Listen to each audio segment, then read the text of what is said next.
ನಮಸ್ಕಾರ. ಮುಖ್ಯಾಂಶಗಳು. ಬಿಜೆಪಿ ರಾಷ್ಟ್ರೀಯ ಕಾರ್ಯಕಾರಿಣಿ ಆರಂಭ. ಮುಂಬರುವ ಪಂಚರಾಜ್ಯಗಳ ಚುನಾವಣಾ ಕಾರ್ಯತಂತ್ರ ಕುರಿತು ಚರ್ಚೆ ಸಾಧ್ಯತೆ. ಉದ್ಯಮಶೀಲತೆ ವೃದ್ಧಿ ಸರ್ಕಾರದ ಪ್ರಾಥಮಿಕ ಆದ್ಯತೆ. ಯುವ ಉದ್ದಿಮೆದಾರರಿಗೆ ಪ್ರೋತ್ಸಾಹಕರ ಯೋಜನೆ ಜಾರಿ. ರಾಜೀವ್ ಚಂದ್ರಶೇಖರ್. ಬಂದರು ಹಾಗೂ ಮೀನುಗಾರಿಕೆ ಅಭಿವೃದ್ಧಿಗೆ 16 ಯೋಜನೆ. ಕೇಂದ್ರದ ಅನುಮೋದನೆ ನಿರೀಕ್ಷೆ.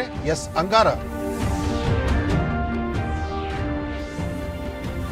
ದೇಶಾದ್ಯಂತ ಗರಿಗೆದರಿದ ವ್ಯಾಪಾರ ವಾಣಿಜ್ಯ ಚಟುವಟಿಕೆ.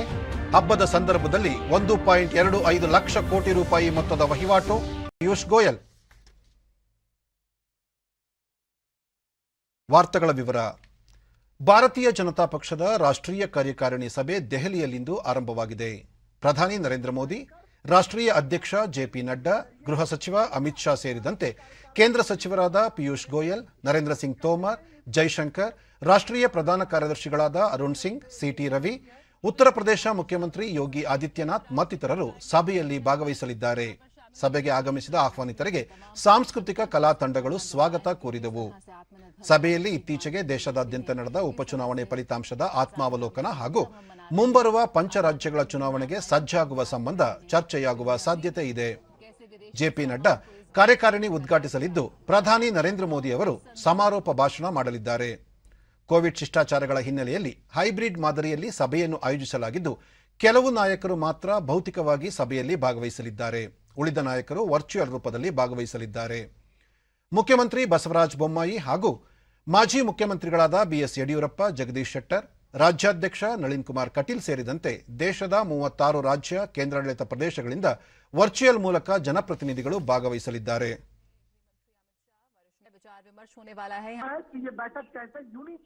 इसके पहले राष्ट्रीय कार्यकारिणी की जो बैठक होती थी उसमें हजारों हम देख रहे हैं कि वहाँ पर जो व्यक्तियां हैं छठ पूजा की झलक नजर आ रही है.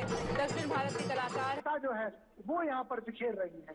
बिल्कुल राजेश, हम कह सकते हैं कि यहाँ पर जो राज्य नेता हैं वो उसमें शिरकत करने पहुंच रहे हैं. योगी आदित्यनाथ पहुंचे यहाँ पर, रक्षा मंत्री राजनाथ सिंह, गृह मंत्री अमित शाह को टाला गया और अब दिल्ली में राष्ट्रीय कार्य समिति की बैठक अब से थोड़ी देर बाद ही प्रधानमंत्री नरेंद्र मोदी के आगमन के साथ ही शुरू होने वाली है. और यहाँ पर देश की संस्कृति की झलक, विविधता में एकता की झलक, अनेकता में एकता की झलक, अखंड भारत की झलक देखने को मिल रही है.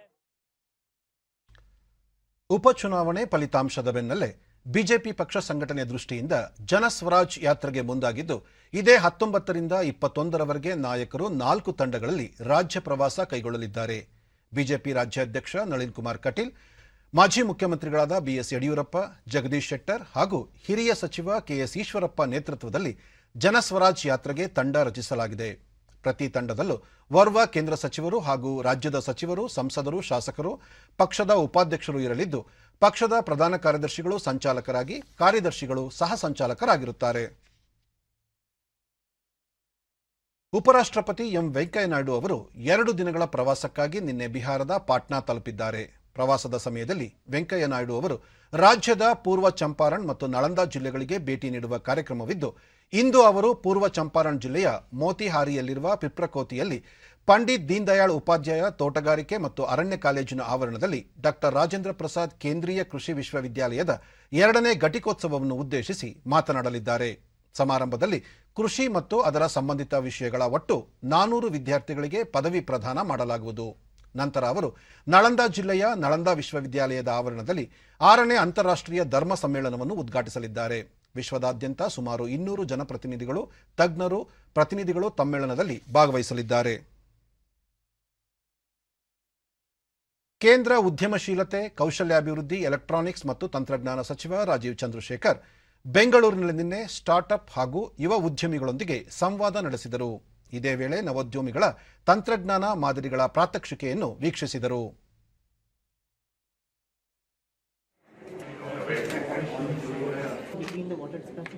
And you see this as a residential or is it? Now we are here in experiences and concerns that you have. Is systems that can promote physics. The second part is the AI skills. We've just recently announced a program with NASSCOM. So as a software product, so we are facing difficulty because is a very fundamental key pillar ಬಳಿಕ to ಉದ್ಯಮಶೀಲತೆ ವೃದ್ಧಿ ಸರ್ಕಾರದ ಪ್ರಾಥಮಿಕ ಆದ್ಯತೆಯಾಗಿದ್ದು ದೇಶಾದ್ಯಂತ ಯುವ ಉದ್ದಿಮೆದಾರರಿಗೆ ಹಲವು ರೀತಿಯಲ್ಲಿ ಪ್ರೋತ್ಸಾಹಕರ ಯೋಜನೆಗಳನ್ನು ಜಾರಿಗೆ ತರಲಾಗಿದೆ. ಕೆಲವೇ ಜನರ ಹಿಡಿತದಲ್ಲಿದ್ದ ಆರ್ಥಿಕತೆಯನ್ನು ಸಬಲೀಕರಣಗೊಳಿಸಲು ಆದ್ಯತೆ ನೀಡಿ ಜಾರಿಗೆ ತರಲಾದ ಯೋಜನೆಗಳಿಂದ ಇಂದು ಲಕ್ಷಾಂತರ ಯುವ ಜನರು ಸ್ವಉದ್ಯೋಗ ಹೊಂದಲು ಸಹಕಾರಿಯಾಗಿದೆ. ಬ್ಯಾಂಕಿಂಗ್ ಕ್ಷೇತ್ರದಲ್ಲಿ ನವೋದ್ಯಮಿಗಳ ಕೊಡುಗೆ ಗಣನೀಯವಾಗಿ ವೃದ್ಧಿಸಿದೆ ಎಂದರು. ಕೋವಿಡ್ ಸಂಕಷ್ಟದ ಸಂದರ್ಭದಲ್ಲೂ ಉದ್ಯಮಶೀಲತೆ ಹೆಚ್ಚಿದ್ದು ದೇಶದ ಆರ್ಥಿಕತೆ ಸದೃಢ ಸ್ಥಿತಿಯಲ್ಲಿರಲು ಸಹಕಾರಿಯಾಗಿದೆ. ನವೋದ್ಯಮಗಳು ದೇಶದ ಭವಿಷ್ಯದ ಆರ್ಥಿಕತೆಯ ಸಂಕೇತವಾಗಿದೆ ಎಂದು ತಿಳಿಸಿದರು. ತಾಂತ್ರಿಕ ಡಿಜಿಟಲ್ ಉತ್ಪನ್ನಗಳ ಉತ್ಪಾದನೆಗೆ ಒತ್ತು ನೀಡಿ ಸಾಮಾನ್ಯ ಜನರಿಗೆ ದೊರೆಯಬೇಕಾದ ಎಲ್ಲ ಸೇವೆಗಳು ಡಿಜಿಟಲ್ ವ್ಯವಸ್ಥೆಯ ಮೂಲಕ ಕಲ್ಪಿಸುವಂತೆ ಮಾಡಲು ಯುವ ಉದ್ಯಮಿಗಳು ಹೆಚ್ಚಿನ ತಾಂತ್ರಿಕ ಕೌಶಲ್ಯವನ್ನು ವ್ಯವಸ್ಥಿತವಾಗಿ ಪ್ರದರ್ಶಿಸಬೇಕು ಎಂದರು. ಬೆಂಗಳೂರು, ಹೈದರಾಬಾದ್, ಗುರುಗ್ರಾಮ, ಚೆನ್ನೈ ಮತ್ತು ಪುಣೆ ನಗರಗಳನ್ನು ಕೇಂದ್ರೀಕರಿಸಿ ಹೆಚ್ಚಿನ ನವೋದ್ಯಮ ಸ್ಥಾಪನೆಗೆ ಯೋಚಿಸಲಾಗಿದೆ. ಮೈಸೂರು ಸೇರಿದಂತೆ ಬೆಳೆಯುತ್ತಿರುವ ನಗರಗಳನ್ನು ಉದ್ಯಮಶೀಲತೆ ಹೆಚ್ಚಿಸಲು ಕ್ರಮ ಕೈಗೊಳ್ಳಲಾಗುವುದು ಎಂದರು.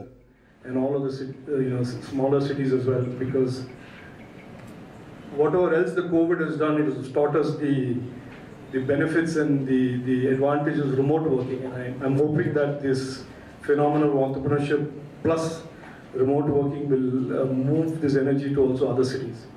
This country's economy ನಂತರ ಡಿಡಿ ನ್ಯೂಸ್ನೊಂದಿಗೆ ಅವರು ಗುಣಮಟ್ಟದ ಪ್ರಯೋಗಶೀಲತೆಗೆ ಒತ್ತು ನೀಡಲಾಗಿದ್ದು ಉದ್ಯಮಗಳ ಸೂಪರ್ ಪವರ್ ಆಗಿ ದೇಶವನ್ನು ರೂಪಿಸುವುದು ಪ್ರಧಾನಿಯವರ ಕನಸಾಗಿದೆ. ಸಂಕಷ್ಟದ ವೇಳೆಯಲ್ಲೂ ದೇಶದಲ್ಲಿ 36 ಹೊಸ ಯೂನಿಕಾರ್ನ್ಗಳು ಸ್ಥಾಪನೆಯಾಗಿರುವುದು ಆಶಾದಾಯಕವಾಗಿದೆ ಎಂದರು. In every which way to make them successful. This year alone, India has created 36 unicorns in technology, not only in software, but software, agriculture, electronic systems design, semiconductor design, etc., etc. And the Ministry of Electronics, Information Technology, Ministry of Skill Development under the leadership of Prime Minister Modi will make sure this entrepreneurship energy will continue to grow and bloom. ಕೇಂದ್ರ ವಾರ್ತಾ ಮತ್ತು ಪ್ರಸಾರ ಸಚಿವಾಲಯದ ಪ್ರಕಾಶನ ವಿಭಾಗ ಹೊರತಂದಿರುವ ಸ್ವಾತಂತ್ರ್ಯ ಹೋರಾಟ ಮತ್ತು ಸೇನಾನಿಗಳ ಪುಸ್ತಕಗಳು ದೇಶದ ಮಹತ್ವದ ಚಳುವಳಿಯ ಸೂಕ್ತ ವಿಚಾರಧಾರೆಗಳನ್ನು ಒಳಗೊಂಡಿವೆ ಎಂದು ಕೇಂದ್ರ ಸಾಮಾಜಿಕ ನ್ಯಾಯ ಮತ್ತು ಸಬಲೀಕರಣ ಖಾತೆ ರಾಜ್ಯ ಸಚಿವ ಎ ನಾರಾಯಣಸ್ವಾಮಿ ಬೆಂಗಳೂರಿನಲ್ಲಿ ನಿನ್ನೆ ತಿಳಿಸಿದರು. ಪುಸ್ತಕಗಳ ಕುರಿತು ಪ್ರತಿಕ್ರಿಯಿಸಿದ ಅವರು, ಸರ್ದಾರ್ ವಲ್ಲಭಾಯ್ ಪಟೇಲರು ರಾಷ್ಟ್ರದ ಏಕತೆಯ ಸ್ಫೂರ್ತಿ, ಅವರ ತತ್ವಾದರ್ಶಗಳು ಯುವ ಜನರಿಗೆ ದಾರಿದೀಪವಾಗಿವೆ. 560ಕ್ಕೂ ಹೆಚ್ಚು ಸಂಸ್ಥಾನಗಳಲ್ಲಿ ಹಂಚಿ ಹೋಗಿದ್ದ ಭಾರತವನ್ನು ಒಗ್ಗೂಡಿಸಲು ಅವರು ನಿರ್ವಹಿಸಿದ ಪಾತ್ರ ಅನನ್ಯವಾದದ್ದು ಎಂದರು. ಪ್ರಕಾಶನ ವಿಭಾಗದ ನಿರ್ದೇಶಕ ಎಂ ದೇವೇಂದ್ರಪ್ಪ, ಉಪನಿರ್ದೇಶಕಿ ಬಿಕೆ ಕಿರಣ್ಮಯ್ಯರವರು ಉಪಸ್ಥಿತರಿದ್ದರು. ಇಡೀ ದೇಶ ಮೆಚ್ಚಿಕೊಂಡಿತ್ತು, ಸ್ವಾತಂತ್ರ್ಯ ಬರಬೇಕು, 560 ರಾಷ್ಟ್ರಗಳನ್ನು ಒಗ್ಗೂಡಿಸಬೇಕು, ಏಕತೆಯ ಭಾರತವನ್ನು ನಿರ್ಮಾಣ ಮಾಡಬೇಕಂತ ಹೇಳಿದಾಗ ಅವರ ಸ್ಪಷ್ಟ ನಿಲುವು, ಅವರ ದೂರದೃಷ್ಟಿ ಮತ್ತು ಇವತ್ತು ನೆನೆಸುವಂಥ ಕಾಲ. ಅದರಲ್ಲೂ ವಿಶೇಷವಾಗಿ ಆಜಾದಿ ಕಾ ಅಮೃತ ಮಹೋತ್ಸವ ಸಂದರ್ಭದಲ್ಲಿ ಈ ದೇಶದ ರಕ್ಷಣೆಗೆ, ಈ ರಾಷ್ಟ್ರದ ರಕ್ಷಣೆಗೆ ತ್ಯಾಗ, ಅವರ ಮನೋಭೂಮಿಕೆ ಇವತ್ತು ಸ್ವತಂತ್ರ ಭಾರತ ಅಮೃತ ಮಹೋತ್ಸವವನ್ನು ಇಡೀ ವಿಶ್ವ ನೋಡೋ ರೀತಿಯಲ್ಲಿ ಭಾರತ ದಿಕ್ಕನ್ನು ಬದಲಾಯಿಸಿದಂಥ ಸರ್ದಾರ್ ವಲ್ಲಭಾಯ್ ಪಟೇಲ್ರವರು ಪ್ರತಿಯೊಬ್ಬರು ಚಿಂತನೆಗಳನ್ನು ಮೈಗೂಡಿಸ್ಬೇಕಂತೇಳಿ ಸಮಾಜವನ್ನು, ದೇಶವನ್ನು ಪ್ರಾರ್ಥನೆ ಮಾಡೋದಕ್ಕೆ ಇಷ್ಟಪಡ್ತೇನೆ. ಹುಬ್ಬಳ್ಳಿ ಧಾರವಾಡ ನಗರಾಭಿವೃದ್ಧಿ ಪ್ರಾಧಿಕಾರದಿಂದ ಹಂಚಿಕೆ ಮಾಡಲಾದ 786 ನಿವೇಶನಗಳ ಹಕ್ಕುಪತ್ರಗಳನ್ನು ಕೇಂದ್ರ ಸಂಸದೀಯ ವ್ಯವಹಾರಗಳ ಖಾತೆ ಪ್ರಹ್ಲಾದ್ ಜೋಶಿ ಹುಬ್ಬಳ್ಳಿಯಲ್ಲಿ ನಿನ್ನೆ ಫಲಾನುಭವಿಗಳಿಗೆ ವಿತರಿಸಿದರು. ಜವಳಿ ಸಚಿವ ಶಂಕರ ಪಾಟೀಲ ಮುನೇನಕೊಪ್ಪ, ಹೂಡಾ ಅಧ್ಯಕ್ಷ ನಾಗೇಶ್ ಕಲಬುರ್ಗಿ, ಶಾಸಕರಾದ ಜಗದೀಶ್ ಶೆಟ್ಟರ್, ಅರವಿಂದ್ ಬೆಲ್ಲದ, ಪ್ರದೀಪ್ ಶೆಟ್ಟರ್ ಮತ್ತಿತರರು ಉಪಸ್ಥಿತರಿದ್ದರು.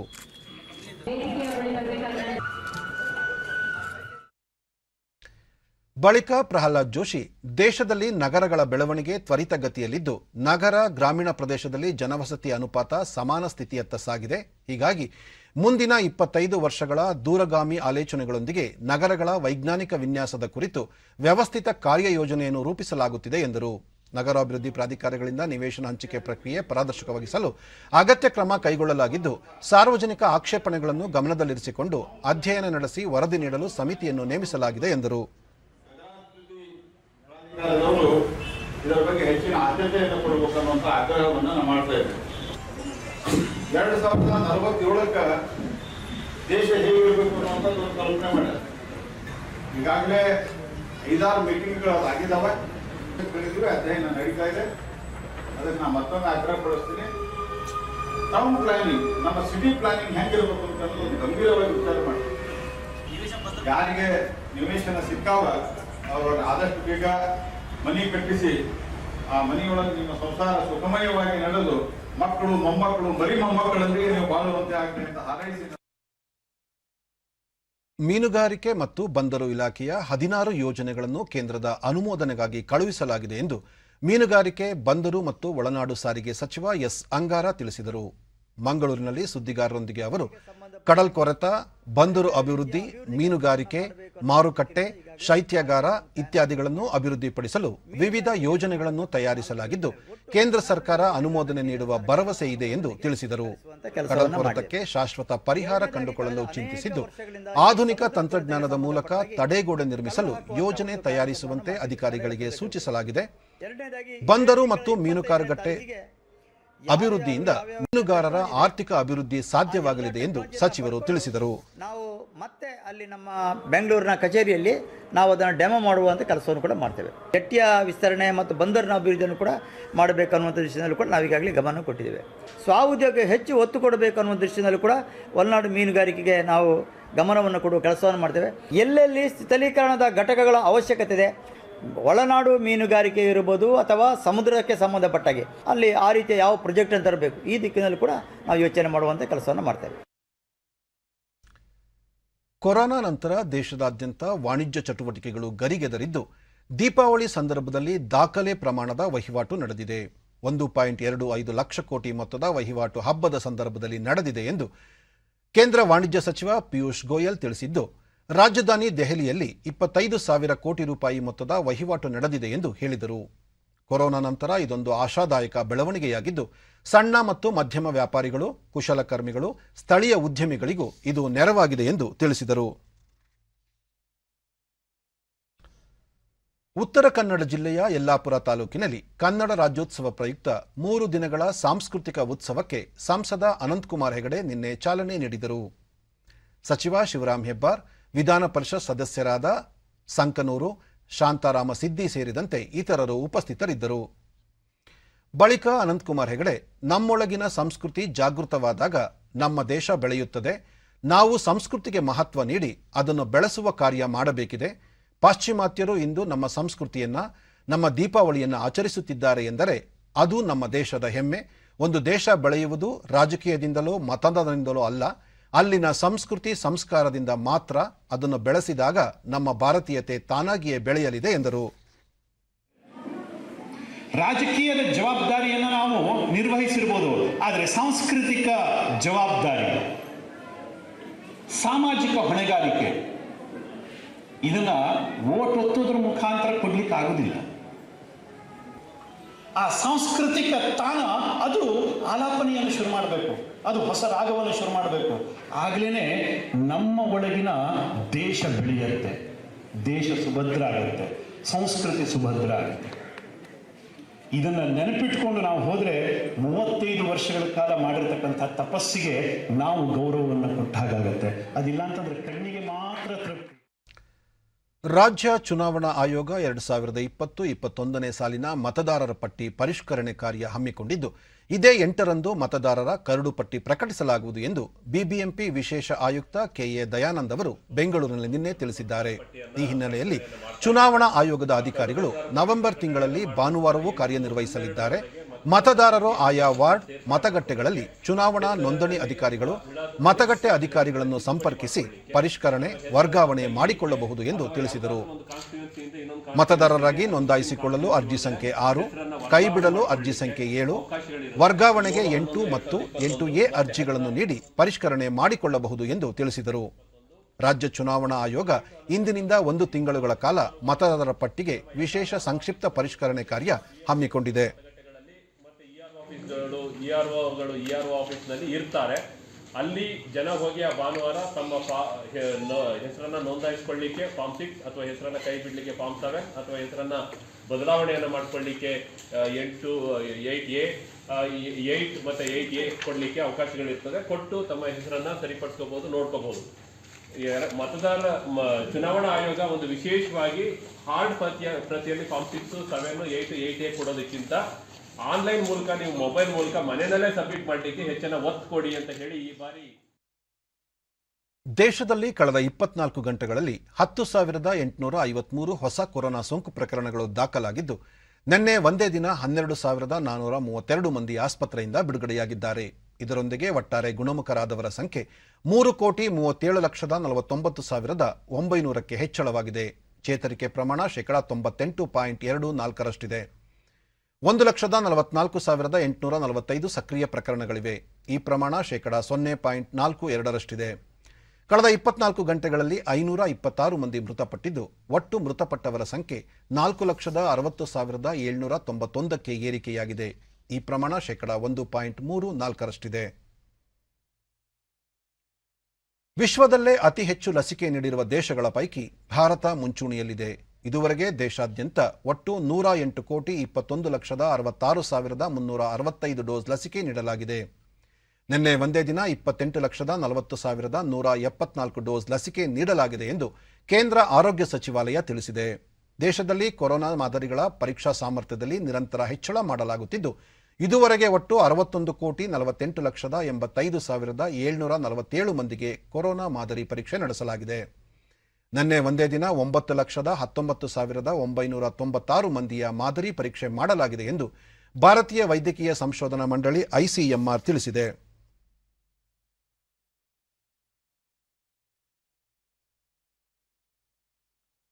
ರಾಜ್ಯದಲ್ಲಿ ನಿನ್ನೆ ಹೊಸದಾಗಿ 224 ಕೋವಿಡ್ ಪ್ರಕರಣಗಳು ದೃಢಪಟ್ಟಿದ್ದು, ಇದರೊಂದಿಗೆ ಒಟ್ಟು ಸೋಂಕು ಪ್ರಕರಣಗಳ ಸಂಖ್ಯೆ 29,89,713ಕ್ಕೆ ಏರಿಕೆಯಾಗಿದೆ. ನಿನ್ನೆ 317 ಮಂದಿ ಆಸ್ಪತ್ರೆಯಿಂದ ಬಿಡುಗಡೆಯಾಗಿದ್ದು, ಇದುವರೆಗೂ ಗುಣಮುಖರಾದವರ ಒಟ್ಟು ಸಂಖ್ಯೆ 29,43,487ಕ್ಕೆ ತಲುಪಿದೆ. ನಿನ್ನೆ 5 ಮಂದಿ ಸಾವನ್ನಪ್ಪಿದ್ದು, ಮೃತಪಟ್ಟವರ ಸಂಖ್ಯೆ 38,107ಕ್ಕೆ ಏರಿಕೆಯಾಗಿದೆ. ಸದ್ಯ ರಾಜ್ಯದಲ್ಲಿ 8,090 ಸಕ್ರಿಯ ಪ್ರಕರಣಗಳಿವೆ ಎಂದು ಆರೋಗ್ಯ ಮತ್ತು ಕುಟುಂಬ ಕಲ್ಯಾಣ ಇಲಾಖೆ ತಿಳಿಸಿದೆ. ಬೆಂಗಳೂರಿನಲ್ಲಿ 148 ಮಂದಿಗೆ ಸೋಂಕು ತಗುಲಿದ್ದು, ಒಟ್ಟು ಸೋಂಕು ಪ್ರಕರಣಗಳ ಸಂಖ್ಯೆ 12,52,680ಕ್ಕೆ ಏರಿಕೆಯಾಗಿದೆ. ಇಂದು 163 ಮಂದಿ ಆಸ್ಪತ್ರೆಯಿಂದ ಬಿಡುಗಡೆಯಾಗಿದ್ದು, ಇದುವರೆಗೂ ಒಟ್ಟು 12,30,20 ಮಂದಿ ಗುಣಮುಖರಾಗಿದ್ದಾರೆ. ಸದ್ಯ 6,366 ಸಕ್ರಿಯ ಪ್ರಕರಣಗಳಿವೆ. ಬೆಂಗಳೂರಿನಲ್ಲಿ ಇಂದು ಯಾವುದೇ ಮರಣ ಪ್ರಕರಣ ದಾಖಲಾಗಿಲ್ಲ. ಇದುವರೆಗೂ ಒಟ್ಟು 16,293 ಮಂದಿ ಸಾವನ್ನಪ್ಪಿದ್ದಾರೆ.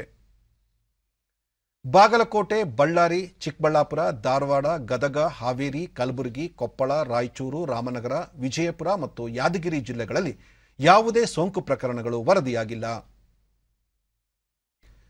ಉಳಿದಂತೆ ರಾಜ್ಯದ ವಿವಿಧ ಜಿಲ್ಲೆಗಳಲ್ಲಿ ದಾಖಲಾಗಿರುವ ಸೋಂಕು ಪ್ರಕರಣಗಳ ಸಂಖ್ಯೆ ಈ ರೀತಿ ಇದೆ.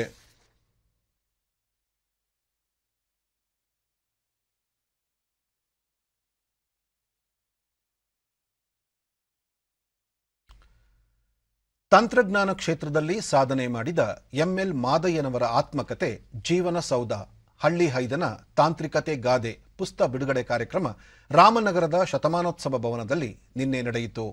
ಜಿಲ್ಲಾ ಉಸ್ತುವಾರಿ ಸಚಿವ ಡಾಕ್ಟರ್ ಸಿಎನ್ ಅಶ್ವತ್ಥನಾರಾಯಣ, ಆದಿಚುಂಚನಗಿರಿ ಮಠಾಧೀಶರಾದ ನಿರ್ಮಲಾನಂದ ಸ್ವಾಮೀಜಿ, ರಾಮನಗರ ಶಾಖಾಮಠದ ಅನ್ನದಾನೇಶ್ವರ ಸ್ವಾಮೀಜಿ, ಎಂಎಲ್ ಮಾದಯ್ಯ ಸೇರಿದಂತೆ ಮುಂತಾದವರು ಕಾರ್ಯಕ್ರಮದಲ್ಲಿ ಉಪಸ್ಥಿತರಿದ್ದರು.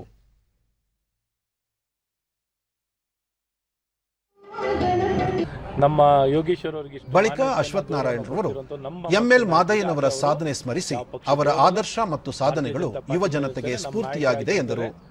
ನಮ್ಮ ಪಕ್ಷದ ನಾಯಕರಾಗಿ ಅವರು ಮತ್ತೊಮ್ಮೆ ಚನ್ನಪಟ್ಟಣದಲ್ಲಿ ಸ್ಪರ್ಧೆ ಮಾಡ್ತಾರೆ ಮತ್ತು ಅವ್ರು ನಮ್ಮ ನಾಯಕರಾಗಿ ಇನ್ನೂ ಎತ್ತರಕ್ಕೆ ಬೆಳೆಯುವಂಥದ್ದಾಗುತ್ತೆ. ಇಡೀ ಎಲ್ಲ ಕಡೆಯೂ ಸಲ್ಲುವಂಥ ವ್ಯಕ್ತಿ ಇನ್ನೂ ಸದೃಢವಾಗಿ ಅವರು ಪ್ರತಿಪಕ್ಷದವರು ಮಾನ್ಯತೆ ಕೊಟ್ಟಾಗ ಏನು ಅಂತ ಅರ್ಥ ಆಗಬೇಕಲ್ಲ. ಮಾನ್ಯತೆ ಕೊಟ್ಟಾಗ ಅವರು ಉತ್ತಮವಾಗಿ ಒಂದು ನಾಯಕರಾಗಿದ್ದಾರೆ, ಇನ್ನೂ ದೊಡ್ಡ ಮಟ್ಟದಲ್ಲಿ ನಾಯಕರಾಗಿ ಬೆಳೀತಾರೆ. ಭಾರತದ ಸ್ವಾತಂತ್ರ್ಯ ಹೋರಾಟ ಆಂದೋಲನ ಆಧುನಿಕ ಜಗತ್ತು ಕಂಡ ಅತಿ ದೊಡ್ಡ ಚಳುವಳಿಗಳಲ್ಲಿ ಒಂದಾಗಿದೆ. ಸ್ವಾತಂತ್ರ್ಯ ಹೋರಾಟದ ಘಟನೆಗಳು ಸೇರಿದಂತೆ ಲಕ್ಷಾಂತರ ಮಂದಿ ತ್ಯಾಗ ಮಾಡಿದ ಯಶೋಗಾದೆ ಎಂದೆಂದಿಗೂ ಅನನ್ಯ. ಆಕಾಶವಾಣಿ ರಾಷ್ಟ್ರೀಯ ಸುದ್ದಿ ವಿಭಾಗದೊಂದಿಗೆ ತೆರೆಮರೆಯಲ್ಲಿದ್ದ ಹಲವು ಸ್ವಾತಂತ್ರ್ಯ ಹೋರಾಟಗಾರರ ಜೀವನ ಚಿತ್ರಣದ ಸುದ್ದಿ ಮಾಲಿಕೆ ಇಲ್ಲಿದೆ.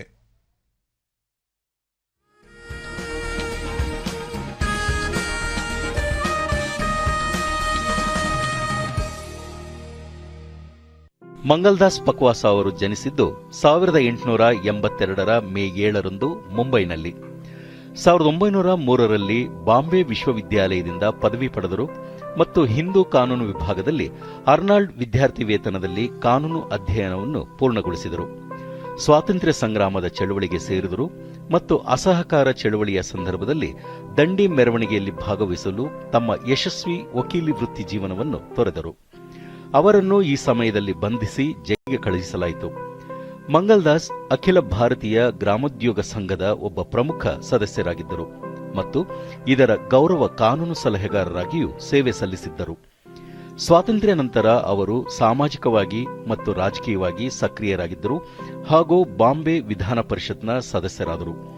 1968 ನವೆಂಬರ್ 6 ಮಂಗಲ್ದಾಸ್ ಅವರು ನಿಧನರಾದರು. ಆದರೆ ಅವರು ಕೊನೆಯ ಕ್ಷಣದವರೆಗೂ ಭಾರತದ ಪ್ರಜೆಗಳ ಬಳಿಗೆ ತಲುಪುವುದಕ್ಕೆ ಕಟಿಬದ್ಧರಾಗಿದ್ದರು. ನಾವು ಈ ಮಹಾನ್ ಗಾಂಧಿವಾದಿಯ ದೇಶ ಪ್ರೇಮದ ಉತ್ಸಾಹಕ್ಕೆ ನಮಸ್ಕರಿಸುತ್ತಿದ್ದೇವೆ. 1913 ನವೆಂಬರ್ 6 ಭಾರತೀಯ ವಲಸಿಗರ ಮೇಲಿನ ಅನ್ಯಾಯದ ತೆರಿಗೆಯನ್ನು ವಿರೋಧಿಸಿ ಸತ್ಯಾಗ್ರಹದಲ್ಲಿ 2,000ಕ್ಕೂ ಹೆಚ್ಚು ಜನರ ಶಾಂತಿಯುತ ಮೆರವಣಿಗೆಯನ್ನು ಮುನ್ನಡೆಸಿದ್ದಕ್ಕಾಗಿ ಮಹಾತ್ಮ ಗಾಂಧಿಯವರನ್ನು ದಕ್ಷಿಣ ಆಫ್ರಿಕಾದಲ್ಲಿ ಬಂಧಿಸಲಾಯಿತು. ದಕ್ಷಿಣ ಆಫ್ರಿಕಾದಲ್ಲಿ ಅನ್ಯಾಯದ ವಿರುದ್ಧ ಭಾರತೀಯರ ನೇತೃತ್ವ ವಹಿಸಿದ್ದು ಗಾಂಧಿಯವರ ಕಲಿಕೆಯ ಭಾಗವಾಗಿತ್ತು ಎಂದು ಕೂಡ ಹೇಳಲಾಗುತ್ತದೆ. ದಕ್ಷಿಣ ಆಫ್ರಿಕಾದಲ್ಲಿನ ಅವರ ಅನುಭವಗಳಿಂದ ಭಾರತೀಯ ಸಮುದಾಯದ ವೈವಿಧ್ಯತೆ ಮತ್ತು ಬೇರೆ ಬೇರೆ ಧರ್ಮ, ಜಾತಿ ಅಥವಾ ಪಂಥವನ್ನು ಲೆಕ್ಕಿಸದೆ ಎಲ್ಲ ಜನರಿಗೆ ಮುಕ್ತ ಸ್ವಾತಂತ್ರ್ಯ ನೀಡುವ ಮಹತ್ವವನ್ನು ಅವರು ಅರ್ಥ ಮಾಡಿಕೊಂಡರು. ಈ ಅನುಭವಗಳು ಅವರಿಗೆ ಭಾರತದ ಮುಂದಿನ ಸುದೀರ್ಘ ಹೋರಾಟದ ನೀಲನಕ್ಷೆಯನ್ನು ಒದಗಿಸಿದವು. ಇದಕ್ಕಾಗಿ ಗಾಂಧೀಜಿ ಅವರನ್ನು ಒಂದಲ್ಲ 3 ಬಾರಿ ಬಂಧಿಸಲಾಯಿತು. ಅವರನ್ನು ಮೊದಲು ನವೆಂಬರ್ 6 ಬಂಧಿಸಲಾಯಿತು. ಆದರೆ ಮಾರನೆಯ ದಿನ ಗಾಂಧಿಯವರ ಒಬ್ಬ ಒಳ್ಳೆಯ ಸ್ನೇಹಿತ ಹರ್ಮನ್ ಕಾಲಿನ್ಬೈಕ್ ಅವರಿಂದ ಕೊಡಲ್ಪಟ್ಟ ಜಾಮೀನಿನ ಆಧಾರದ ಮೇಲೆ ಬಿಡುಗಡೆ ಮಾಡಲಾಯಿತು. ಅವರನ್ನು 8ನೇ ತಾರೀಕಿನಂದು ಮತ್ತೆ ಬಂಧಿಸಲಾಯಿತು ಮತ್ತು ಅದೇ ದಿನ ಬಿಡುಗಡೆ ಮಾಡಲಾಯಿತು. ಆದರೆ ಮರುದಿನವೇ ಅಂದರೆ 9ನೇ ತಾರೀಕಿನಂದು ಮತ್ತೊಂದು ಬಾರಿ ಬಂಧಿಸಲಾಯಿತು. ಅವರಿಗೆ ಮೊದಲು 9 ತಿಂಗಳುಗಳ ಕಾರಾಗೃಹ ವಾಸದ ಶಿಕ್ಷೆ ನೀಡಲಾಯಿತು ಮತ್ತು ಆನಂತರ ಇದನ್ನು 12 ತಿಂಗಳುಗಳವರೆಗೆ ಹೆಚ್ಚಿಸಲಾಯಿತು. ಆದಾಗ್ಯೂ ಅವರನ್ನು ಅನಿರೀಕ್ಷಿತವಾಗಿ 1913 ಡಿಸೆಂಬರ್ 18 ಬಿಡುಗಡೆ ಮಾಡಲಾಯಿತು. 1914 ತಮ್ಮ ಒಪ್ಪಂದಗಳನ್ನು ನವೀಕರಿಸದ ಭಾರತೀಯರ ಮೇಲೆ ವಿಧಿಸಲಾದ 3 ಪೌಂಡ್ ತೆರಿಗೆಯನ್ನು ರದ್ದುಗೊಳಿಸಲು ಭಾರತೀಯ ಪರಿಹಾರ ಮಸೂದೆಯಲ್ಲಿ ಒಂದು ನಿಬಂಧನೆಯನ್ನು ಮಾಡಲಾಯಿತು. ಭಾರತೀಯ ಸಾಂಪ್ರದಾಯಿಕ ವಿವಾಹದ ಸಿಂಧುತ್ವವನ್ನು ಸಹ ಮಾನ್ಯ ಮಾಡಲಾಯಿತು. ಈ ಪ್ರಕಾರವಾಗಿ ಶಾಂತಿಪೂರ್ಣ ಸಂಘರ್ಷವು ತನ್ನ ಉದ್ದೇಶಗಳನ್ನು ಈಡೇರಿಸಿಕೊಂಡಿತು.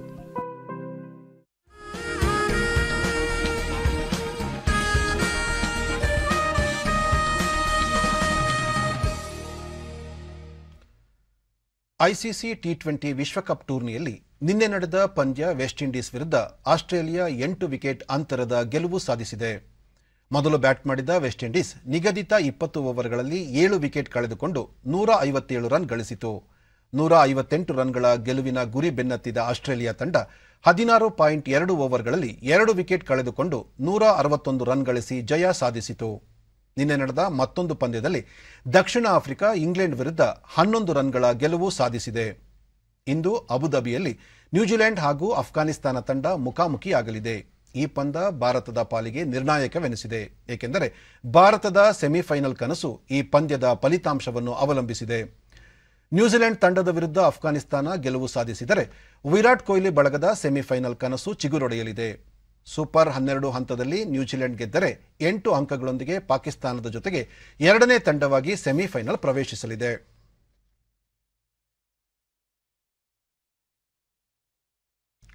ಕೊನೆಯಲ್ಲಿ ಮತ್ತೊಮ್ಮೆ ಮುಖ್ಯಾಂಶಗಳು.